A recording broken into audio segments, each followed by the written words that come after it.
Thank you all for being here today. We have made great strides in our battle with COVID-19. With COVID-19. However, the new COVID-19 variant is gaining momentum in our community, and I need your help. As you are likely aware, Texas is currently experiencing what Department of State Health Services, DHHS, has described as the third wave of COVID infections. These state health officials reported last week that the 7-day average of new cases is up 92% from the week before, a rise that is faster than either of the previous two waves of last summer and last winter. Hospitalizations have increased by 49% from the week before, with every age group seeing an increase. COVID-19 related deaths are up 15% from the same time period. DSHS reports that 75% of new Texas cases are due to the COVID-19 Delta variant.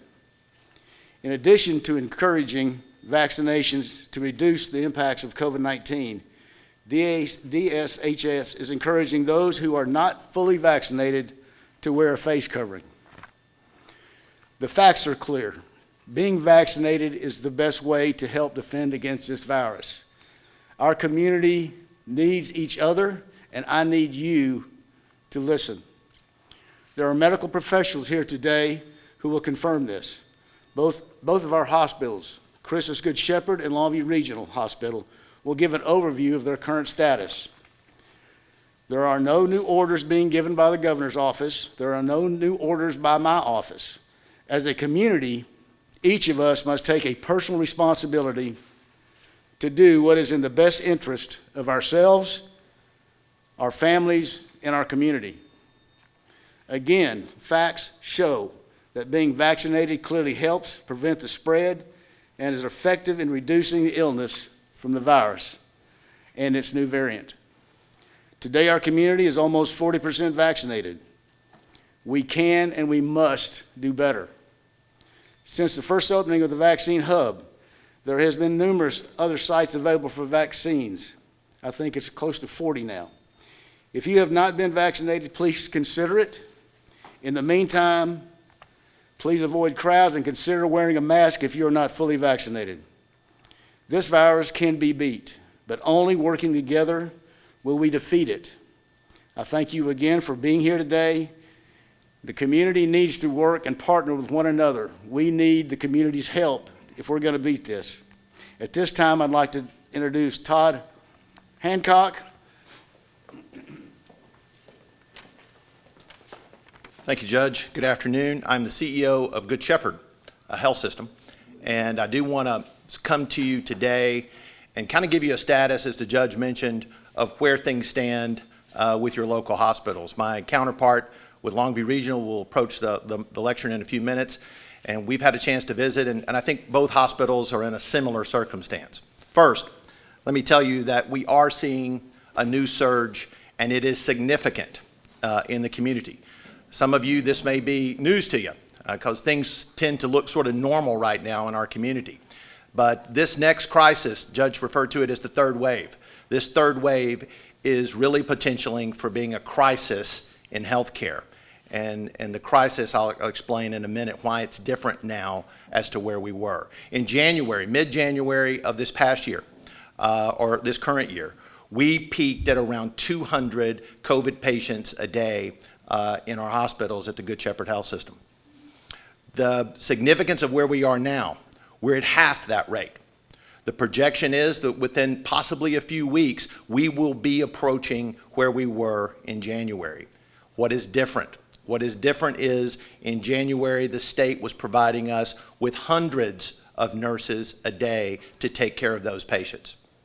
The state is not providing us with nurses at this time.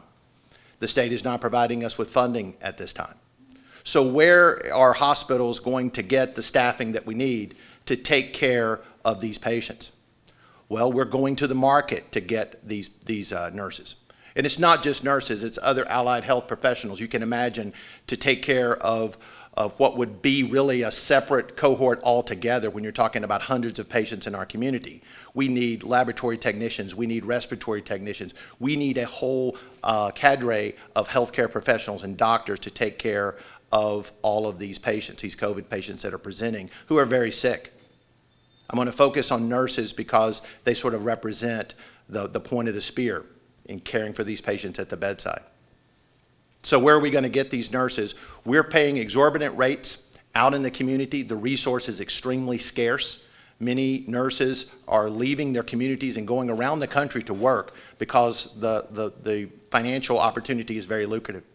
That's not only leaving us with a void in our present need, but we're trying to backfill our nurses who are doing the same thing in our communities. So we need help. First, the help comes in the form of this. And this is unprecedented for our organization. But I am reaching out to nurses that are viewing this program live today. If you're a nurse and you have a license in the state, or even if you have a license in another state, we want you to call us at 903-315-2000. And let's talk and see if you can volunteer even for a short period of time. And by volunteer, I mean we will pay you. But we know that you may be doing other things. Your community needs you. So we are asking in an unprecedented way for nurses to step up and to call us and see if you can help us through this crisis.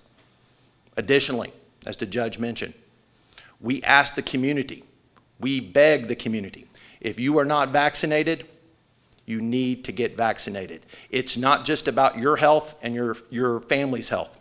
This is about the health of the community. It's not just COVID patients that are trying to gain access to our hospitals.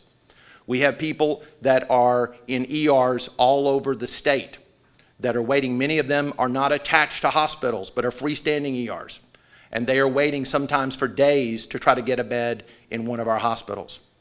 There are no beds available in our hospital. This is going to get worse before it gets better.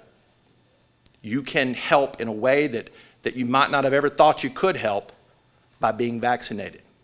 I promise you this, that the people that are in our hospital today that have COVID, that many of which are very sick, they did not think that they were going to get COVID.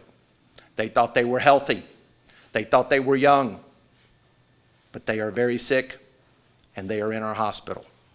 I'm going to ask Dr. John DiPasquale, who's Chief of Emergency Medicine for our organization, to come. He is on the front line every day. He is taking care of these patients. And I want him to share his experience so that the community can understand that this is serious and we need their help. Dr. DiPasquale?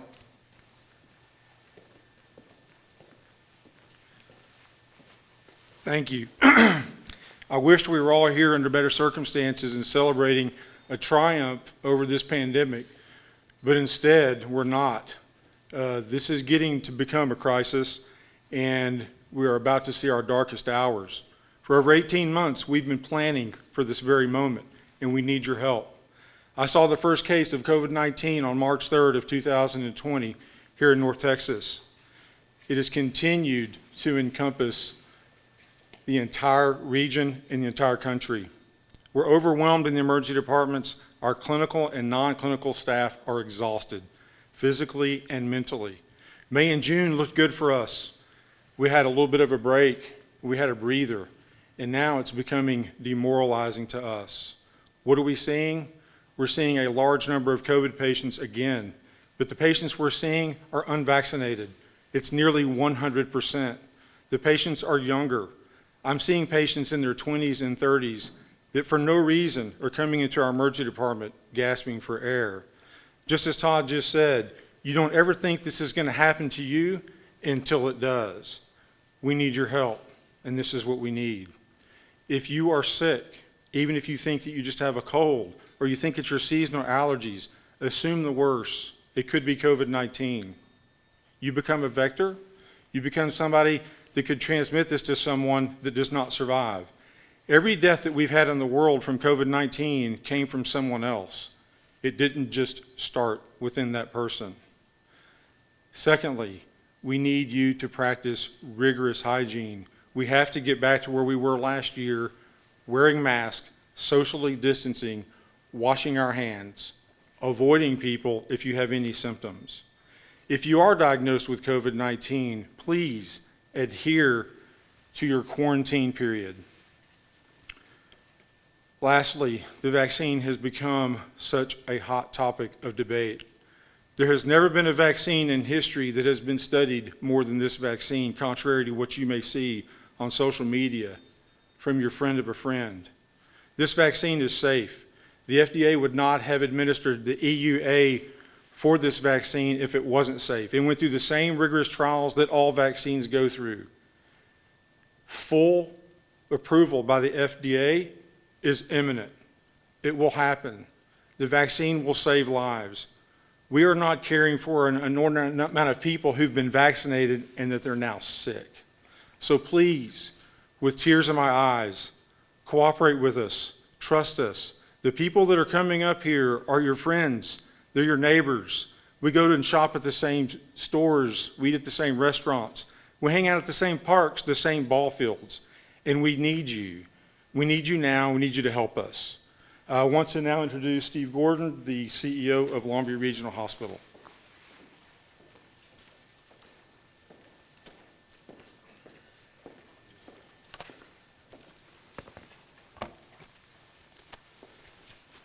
Thank you, Dr. DiPasquale. Good afternoon, everyone. This afternoon, I have the pleasure of being here with colleagues who have supported us from the beginning in the fight against COVID-19. Thank you to all the speakers who are advancing this message that so desperately needs to be shared with our community. I would also like to thank our elected officials, Longview EMS and Fire Department, local law enforcement, Gregg County Health Department, our colleagues at Christus, and the many community organizations who have continued the fight against COVID-19. As Todd mentioned, Longview Regional is seeing very similar pressures associated with this resurgence as described at Christus Good Shepherd. On July 4th, about 30 days ago, we had 8 positive patients in-house at our hospital. This morning we had 47. Now, if you were to look at that census and pair out only the vaccinated patients, we would have a census of 1. The other 46 are unvaccinated in our hospital. Of those 47 in our hospital, 16 are most acute in our intensive care unit, many of which are on a ventilator to assist with breathing. Again, to look at that patient population that is vaccinated, we would have an ICU census of 0. The rise in the number of COVID cases and an increase in severity has had an impact on Longview Regional Medical Center and its capacity. We're evaluating and managing our needs and resources on an hourly basis to manage this growing demand. Our team of employees and physicians continue to rise to meet that need, and we are tremendously proud of them. They remain committed to providing the best care possible and demonstrate this in the way they care for our patients and their families. Our emergency room, while overwhelmed, is prepared to provide care for all patients who need medical attention, and patients experiencing a medical emergency are encouraged to seek care promptly. But I stand before you today not only as the CEO of Longview Regional, but also as a fellow member of this community. And I would say to all of you watching, you are needed in this community. You are counted on by your family, by your friends, by your coworkers, by your fellow members of this community. Your health and well-being is critically important to meeting those needs, and a major step that you can take in ensuring your continued health and well-being is vaccination for the COVID-19 virus. As you consider vaccination, I would encourage your source of information for weighing the benefits be someone who has trained and committed their life to medicine, health, and well-being, your doctor. Have that conversation soon, and let facts and expertise help guide your choice. With that, I'd like to introduce Dr. Glenn Genovese, pulmonologist and critical care physician at Longview Regional.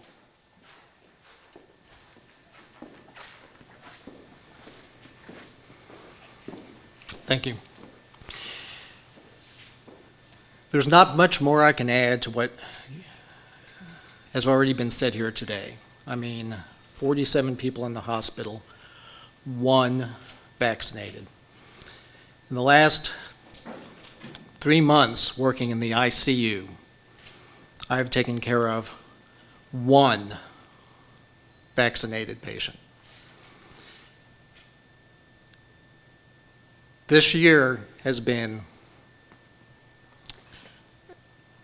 like I say, a nightmare that we had only thought happened in movies, science fiction, but we knew something like this could happen.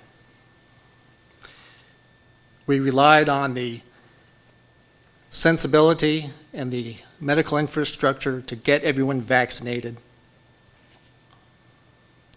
It's here, it's happening, and we're still not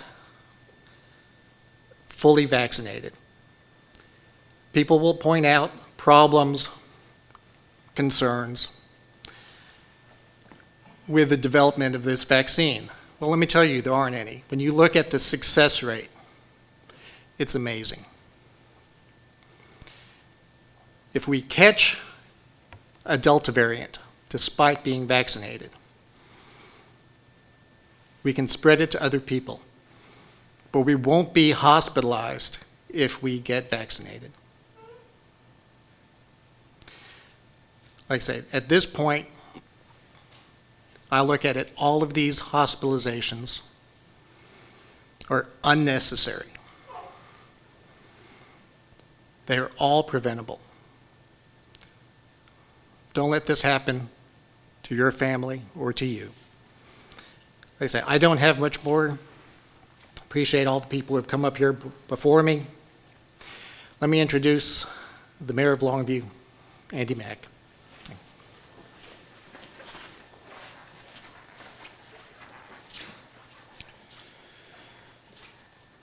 Well, I think it's been clearly stated, and there's no reason to beat the dead horse, but our job as elected officials and as CEOs and as physicians and doctors and those that take care of you are to inform you, and that's what we're doing. We're giving you information for you to make an educated decision. Self-responsibility is what we're talking about today. The statistics / facts are very clear, but there will be those that don't believe those or will ignore those facts. And that's once again personal choice. But vaccination has proven to be effective. It's proven to be a way to counter this virus. And it's proven to be a way to help prevent spread of the virus. So if you want to be vaccinated and you have not been vaccinated, it is very easy. It is free and it's available to anyone who wants it from 40 plus places in town. You can walk in and get it today. For those of you who choose not to be vaccinated, once again, that is your choice. But please be responsible in the choices that you make so that we do not infect others. If you feel sick, stay home. Don't go into public, don't go to work. Go get tested. If you get tested and you are positive, then maintain your quarantine period so that you don't involuntarily or carelessly infect somebody else. That's all we can ask of you, is just to be responsible.